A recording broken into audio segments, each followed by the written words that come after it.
Tāpēc šo priekšlikumu atsaucu un ceru, ka līdz ar jauno gadu šī norma tik tiešām stāsies spēkā un šīs atvieglojuma summas varēs vecāki dalīt uz pusēm. Priekšlikums ir atsaukts.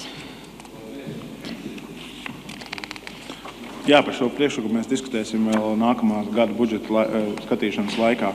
41. priekšlikums juridiskā biroja priekšlikums komisijā ir atbalstīts. Deputāti atbalsta.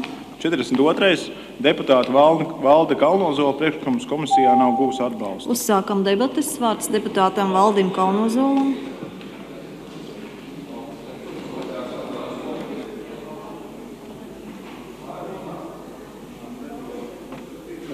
Labdien vēlreiz, brāļi mās. Gribētu iesākt savu sakāmo ar vienu no vecākajām sabiedriskām organizācijas,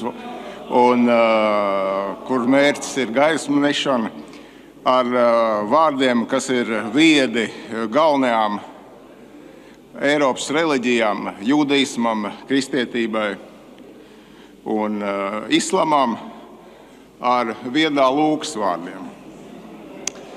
Tā arī es jums saku, lūdziet, tad jums taps dots, meklējiet, tad jūs atradīsiet, klauvējiet, tad jums taps atvērts. Šie ir mani kārtējie klauvējieni un lūdzieni. Apzināmies, ka mūsu prioritāte ir labklājība. Runājiet par priekšlikumu. Un nav citādi Kalnozola iespēju, kungs. kā šo labklājību sasniegt, ir tautsaimniecības attīstība. Es ļoti ceru, ka jūs esat izlasījuši to, ko jums vakar aizsūtīja par minimālo algu. Kā arī šodien nosūtīšu, kas ir saistīts ar to, ko es šodien teicu un rakstu par nodokļiem. Būtu ļoti iepriecināts, dārgie kolēģi, ja mēs ar tādu pašu enerģiju, kā mēs radījām komisiju klaču investigēšana vai pārbaudīšana, nākamā rudens sasaukumā radīt komisiju, kas nākt ar priekšlikumiem, kā mēs sekmētu savu tautsaimniecības attīstību. Un nobeigumā aicinu, nebalsot par šo jautājumu un lieki neatbalstīt šo manu priekšlikumu. Tātad deputāts neuztur balsojumu par savu priekšlikumu. Deputāti piekrīt. 43.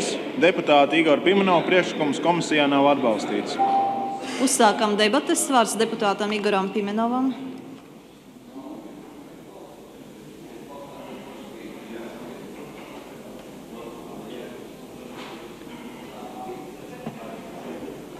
Dāmas un kungi, mēs sākam skatīt ļoti nopietnu pantu likumprojekta grozījumi par iedzīvotāju ienākuma nodokli. Šīs virkne priekšlikumu, gan to, kas ir iesniegti no ministra kabineta, gan tie, kas iesniegti no Saeimas deputātiem, aiztiek vienu un to pašu tematu, proti nodokļa likmes un to piemērošana.